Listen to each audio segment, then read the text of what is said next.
Class 8 এর প্রিয় ছাত্রছাত্রীরা, তোমাদের সেকেন্ড ইউনিট টেস্টের জন্য ইতিহাসের 4 নম্বর চ্যাপ্টার ঔপনিবেশিক অর্থনীতির চরিত্র, এটা থেকে আমি সাজেশন প্রশ্ন কিছু লিখিয়ে দেবো, যেগুলো তোমাদের পরীক্ষার জন্য খুবই ইম্পর্টেন্ট। এগুলো যদি করে যাও তাহলে তোমরা 100% কমন পাবে।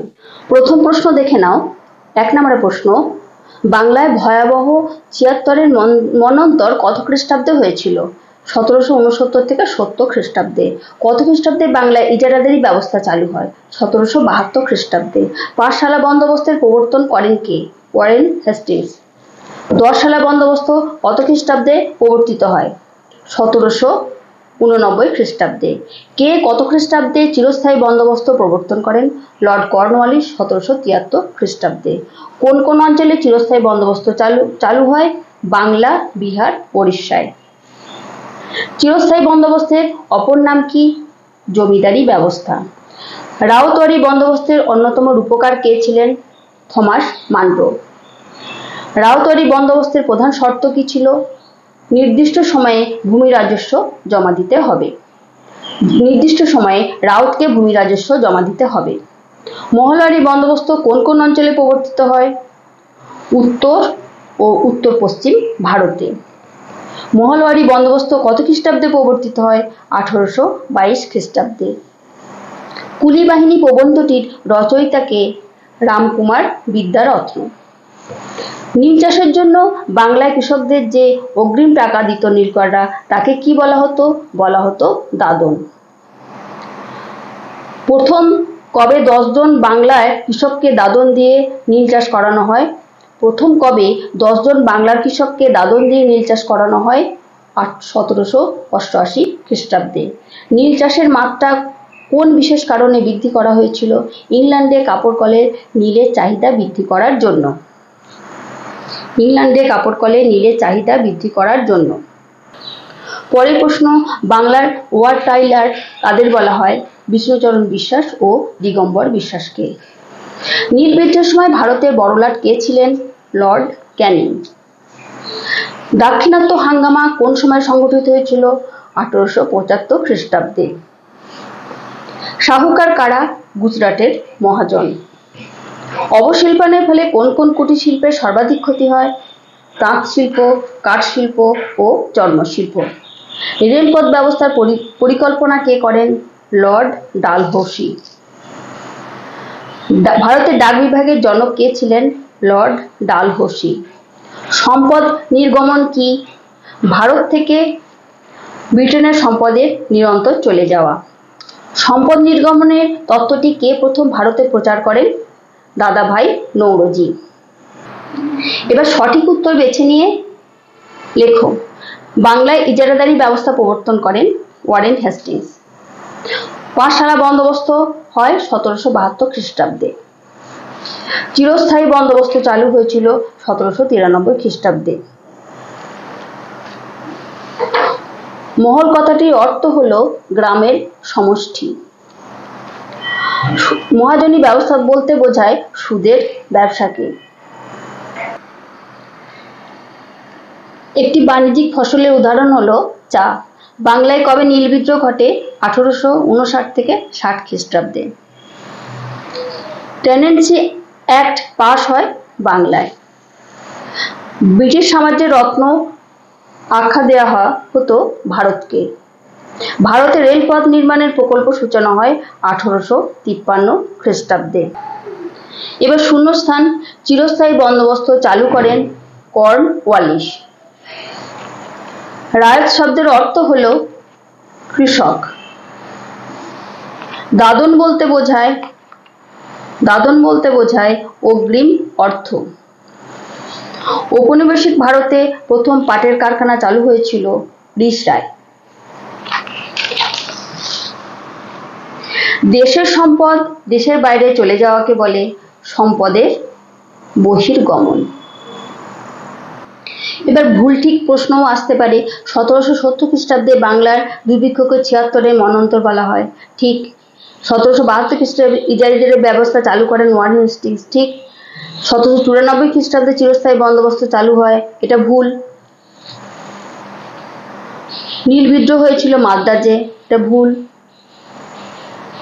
রেলপথ বিস্তারের মাধ্যমে দেশীয় পণ্যে ভারতের বাজার ছেয়ে গিয়েছিল, এটা ভুল।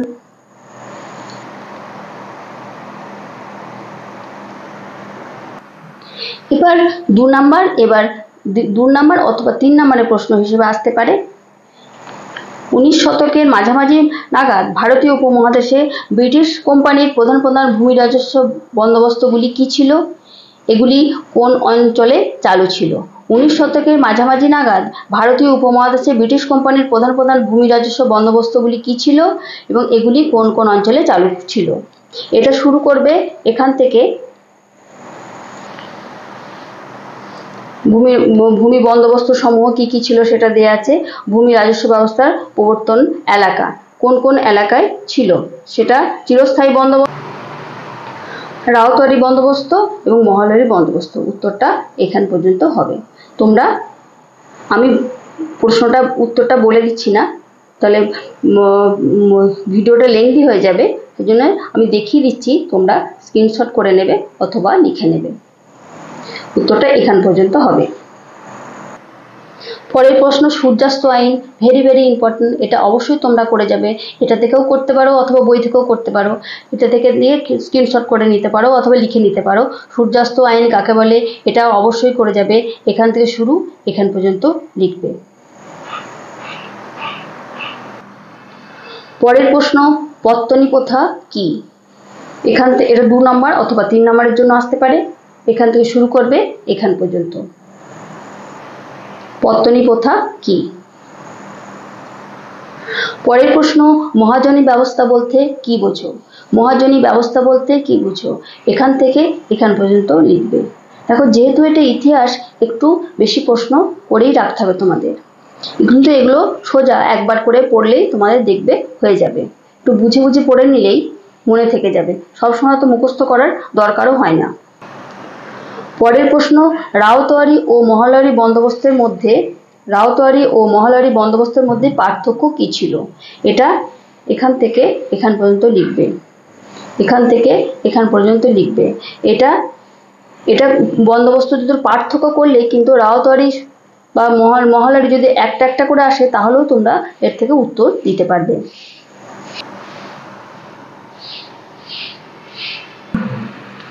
পরের প্রশ্ন কৃষির বাণিজ্যিকীকরণ বলতে কি বোঝো?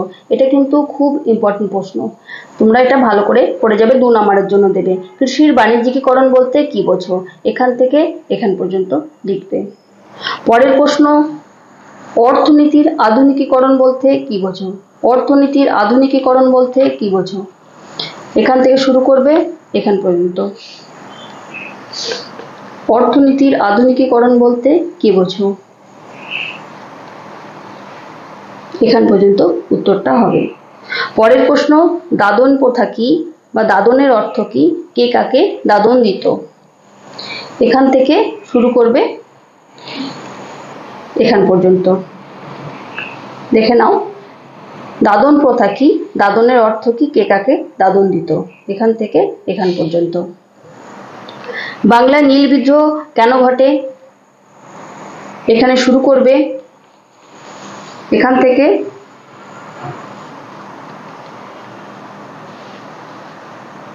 এখান পর্যন্ত। নীল বিদ্রোহের কারণ এখান থেকে এখান পর্যন্ত। বাগিচা শিল্প বলতে কি বোঝো? বাগিচা শিল্প বলতে এখান থেকে এতটা লিখবে। বাগিচা শিল্প বলতে কি বোঝো? পরের প্রশ্ন দাক্ষিণাত্য হামলা কেন হয়েছিল? দাক্ষিণাত্য হামলা কেন হয়েছিল? এখান থেকে শুরু করবে এখান পর্যন্ত লিখবে। পরের প্রশ্ন অবশিল্পায়ন বলতে কি বোঝো? অবশিল্পায়ন বলতে কি বোঝো? এটা কিন্তু ভেরি ভেরি ইম্পর্টেন্ট, এটা অবশ্যই তোমরা করে যাবে। এখান থেকে শুরু করবে, দেখো এখান পর্যন্ত চলবে, এখান থেকে এখান পর্যন্ত লিখবে। এখান থেকে শুরু করে লিখে এখান পর্যন্ত চলবে। পরের প্রশ্ন ভারতকে ব্রিটিশ সাম্রাজ্যের রত্ন হিসেবে বর্ণনা করা হতো কেন? অথবা ব্রিটিশ সাম্রাজ্যের রত্ন টিকা হিসেবেও আসতে পারে। এখান থেকে এখান পর্যন্ত লিখবে।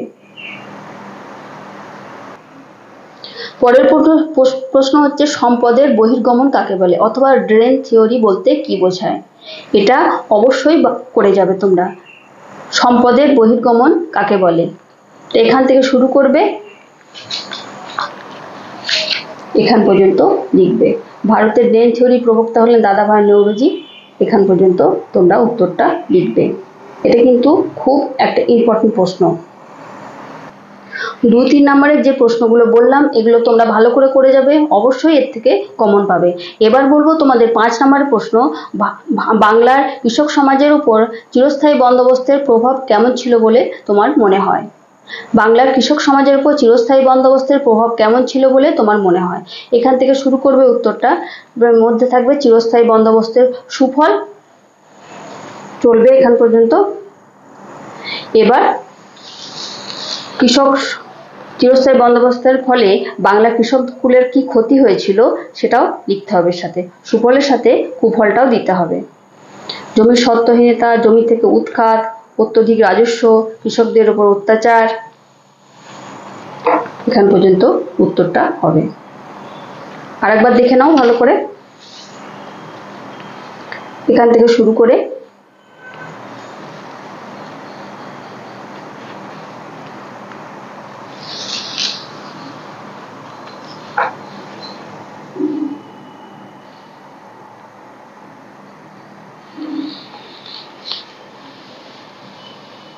এখান পর্যন্ত উত্তরটা লিখবে। পরের প্রশ্ন, ঔপনিবেশিক ভারতীয় সমাজে ব্রিটিশ রাজস্ব নীতির প্রভাব আলোচনা করো। ঔপনিবেশিক ভারতীয় সমাজে ব্রিটিশ রাজস্ব নীতির প্রভাব আলোচনা করো। এখান থেকে শুরু করবে, দেখো প্রভাবটা কি এটা দেবে, তারপরে এখান থেকে আসার পর এখানে মহাজনদের প্রভাব বৃদ্ধি, মধ্যবিত্তদের উদ্ভব, মধ্যবিত্ত শ্রেণীর উদ্ভব, এখান পর্যন্ত লিখবে।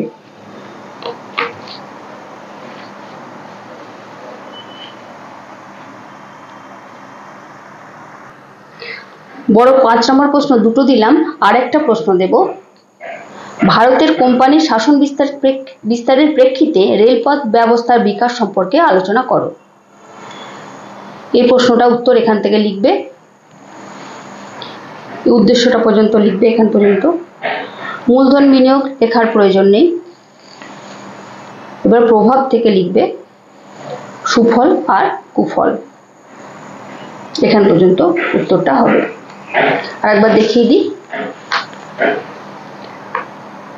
রেলপথ ব্যবস্থার বিকাশ সম্পর্কে আলোচনা, এখান থেকে শুরু করবে, উদ্দেশ্যটা লিখবে, উদ্দেশ্যটা এখান পর্যন্ত লিখবে। মূলধন বিনিয়োগ লেখার প্রয়োজন নেই, প্রভাবটা লিখবে। রেলপথ নির্মাণের প্রকল্পে ইতিবাচক আর নেতিবাচক দুটো রকম প্রভাব ছিল, যেটা ভারতে আর্থসামাজিক জীবনে পড়েছিল, যে সুফল এবং কুফল, এখান পর্যন্ত লিখলেই হবে।